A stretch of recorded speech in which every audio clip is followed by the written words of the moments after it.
Pessoal, vamos lá. Agora, dia 14 de dezembro, tá? 16 horas e 9 minutos, né? Vamos falar um pouco a respeito do cenário macroeconômico, né? E que a gente pode identificar, né? Falar a respeito do cenário macroeconômico para 2022, né? E como isso tende a impactar, né, no mercado financeiro, ok? Vou falar, né, com a câmera aqui voltada para a tela do computador mesmo, ok? Vamos lá. Nós tivemos, né, agora no final de dezembro, primeiro, geralmente os mercados dão uma leve acalmada, né, nos meses de dezembro e lá em janeiro, né, principalmente em ano eleitoral, janeiro, fevereiro tende a ter uma volatilidade um pouco mais exacerbada, tá? A política local, né, aqui no estado brasileiro vinha influenciando bastante o desempenho, né, do Ibovespa, que vocês estão vendo o gráfico. Hoje, especialmente, estamos operando no negativo, né, 106 mil por volta, na verdade, é às 16h10, né? Aqui a atualização é constante, ok? Então, tendo, né, recebido essa influência recente do sistema político, o Ibovespa, agora com essa calma, né, que nós tivemos do dia 2 ali até o dia 8, tô sem óculos, mas está distante, exato, até o dia, não, até o dia 8, né?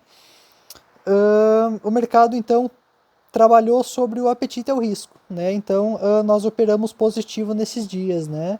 Porém, o que eu posso falar, né, enquanto observador, né, enquanto, eu diria, um leitor da macroeconomia, que foi onde eu identifiquei o risco fiscal, né, lá em agosto ainda para vocês. Bom, é incomum, né, no Estado brasileiro nós presenciarmos essa calmaria depois de um período tão turbulento, tá? Essas condições, junto com isso que é trazido pelo risco macroeconômico, eu vou tentar sintetizar a minha opinião para vocês, né?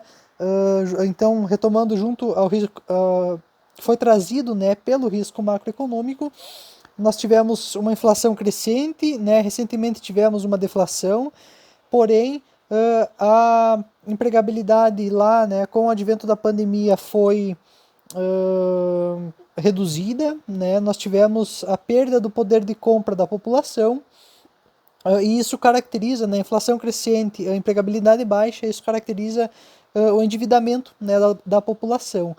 Aí nós temos, né, aí se formou primeiramente o risco fiscal ao Estado, ok? Poderíamos, né, falar em uma bolha na economia, né? O mercado não estava pontuando, né, adequadamente aquilo que ele tinha estrutura para pontuar, né? Sinal de uma bolha, ok? Então, essa característica social, ela denota um risco, tá? Porque, primeiro, a população pode, né?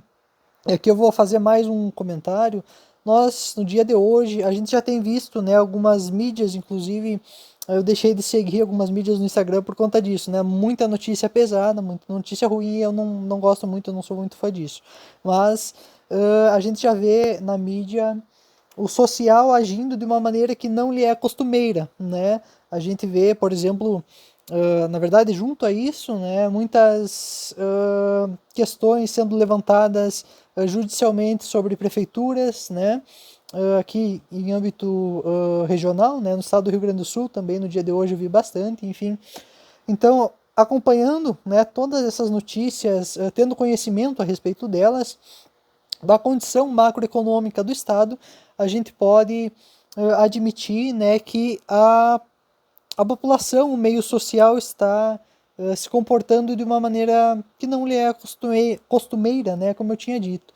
Então, as pessoas perderam poder de compra, né, principalmente com a baixa empregabilidade na pandemia, aí gerou endividamento e gerou risco fiscal ao Estado, tá? Só que agora a população tendo dificuldades para retomar, né, vamos falar assim, entre aspas, a vida que tinha anteriormente, né, a pandemia, se formou aí um risco social, né? O que isso impacta no mercado financeiro, tá? Primeiro, eu já trouxe isso para vocês, né? Se o Estado, né, a União precisar intervir na população, seja por um socorro que ela deva prestar ou né, caso haja uma revolta, uma briga, uma discussão, né, ampla, enfim, as pessoas em um manifesto um pouco mais severo, né, que já não seria um manifesto, mas enfim, isso geraria para o Estado duas consequências, né? Se ele tivesse que socorrer, isso iria onerar ele financeiramente, né? Se ele tivesse, por outro lado, que intervir, isso iria prejudicar a sua imagem frente aos investidores estrangeiros, né? No nosso Ibovespa, hoje eles representam, os investidores estrangeiros, mais de 40%, né? Salvo engano, são 47% dos investidores estrangeiros na economia local, né? Então eles excedem os investidores pessoas físicas no Brasil, né? Então é prejudicial ao Estado e por conta disso, né, eu caracterizo como o risco social, tá? Vamos lá, risco fiscal ainda existe, tá? E será continuado no ano de 2022, tá? Eu não tive conhecimento a respeito do posicionamento do Banco Central, né? No entanto, tem se falado, né, com essa recente deflação, que o banco, ou melhor, tem se suposto, né, que o BC tem conseguido controlar a inflação. Bom, o primeiro ponto, tá, que eu destaco é uma falácia, ok, é irreal. O Banco Central, tá, ainda não tem meios para ter contornado o cenário de inflação no Brasil, tá? Tivemos uma deflação, sim, porém, né, isso tende a ser continuado, essa crescente, né, inflacionária no ano de 2022, tá? Por que eu falo isso? As nossas condições macroeconômicas não melhoraram e sociais também não. Pouco, né, progrediram do âmbito social, ok? Então, embora haja essa deflação, nós não podemos projetar um ano de 2022 mais ameno, né, mais né, consistente, de certa forma, em termos de economia, por conta dessa deflação que nós tivemos. Foi né, um recuo, uma deflação, mas isso não caracteriza, né, um cenário, vamos falar assim, né, para vocês entenderem, mais limpo para 2022, ok? A Selic, eu também leio ela crescente no ano de 2022, né, um pouco atrás, claro, do índice IPCA, né? O índice IPCA é o índice de preços ao consumidor amplo, né? Então, né, toda essa calmaria que teve na política local e essa deflação também, né? Vejam que eu estou conectando alguns pontos, tentem acompanhar. Poderia-se, né, talvez por um meio mais imprudente, né, pensar, bom, o Banco Central conseguiu contornar o cenário inflacionário, né, a crescente inflacionária e o mercado, né, tende a normalizar, estabilizar por conta da política mais amena, né? Isso é temporário, é apenas momentâneo, né? A respeito da política, tá? Eu vejo um problema estrutural, né? Por que eu digo isso? Foram muitos equívocos, né? Foram muitas, vamos assim ser mais a menos, né? Foram muitas atrapalhadas que a política brasileira fez, muita irresponsabilidade, muito atraso, né? Nas suas decisões, enfim, nas suas ações. Então, chegou um momento realmente, né? Politicamente, né? Em termos, na verdade, em termos políticos do Estado, que eles precisaram, eu acredito, né, eu não estou lá dentro, né, na política, mas enquanto observador, enquanto pessoa física, né, eu pretendo trabalhar na área de gestão de riscos no mercado financeiro, né, vocês sabem disso, mas essa quietude no sistema político local, né, resumindo, ela me sugere um problema estrutural ainda vindouro, tá? Que se manifestará provavelmente no ano de 2022, ok?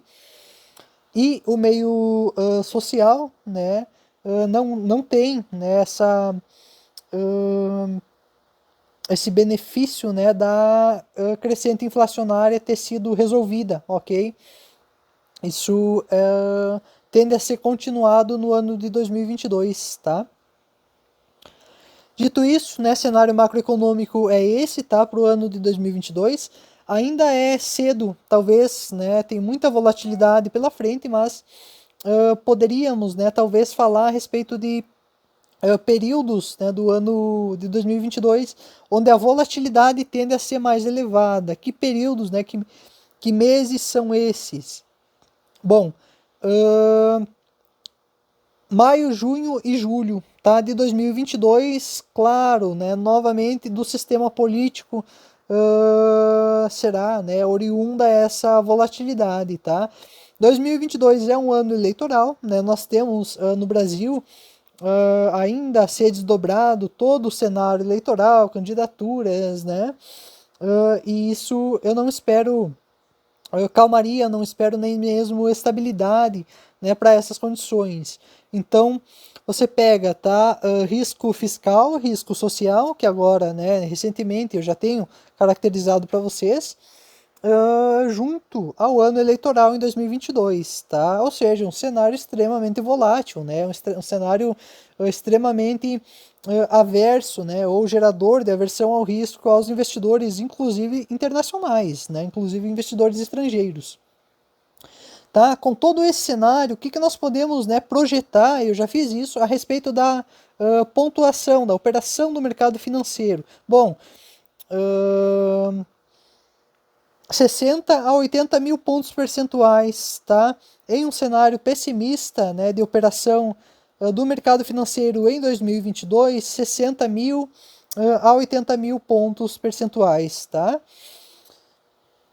Dito isso, né, eu fiz recentemente uma leitura a respeito da Vale, né, foi no dia 21/9, né, de setembro de 2021, e eu projetei, né, a empresa como uma empresa de crescimento no curto prazo, tá? Ela está aqui na minha carteira, então, né, nessa carteira de estudos, né, reitero, eu incluí, né, trouxe de volta a Apple.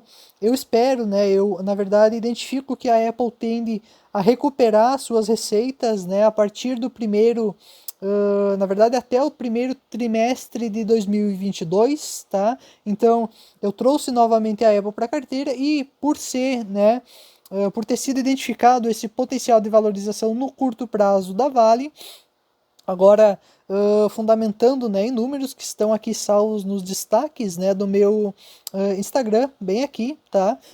Eu trouxe ela de volta para a carteira, né? Incluí ela de volta, ok?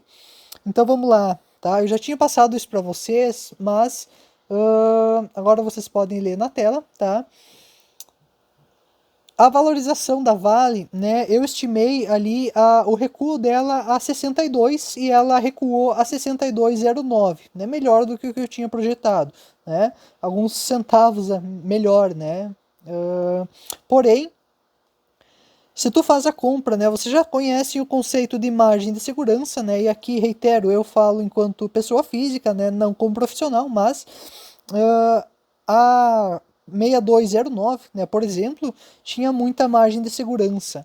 Então, a minha projeção, né, para valorização dela, a partir, na verdade, entre primeiro e segundo trimestre de 2023, né, ela pode valorizar, né, oscilar, crescer, se vocês preferirem, de 140 a 174, né?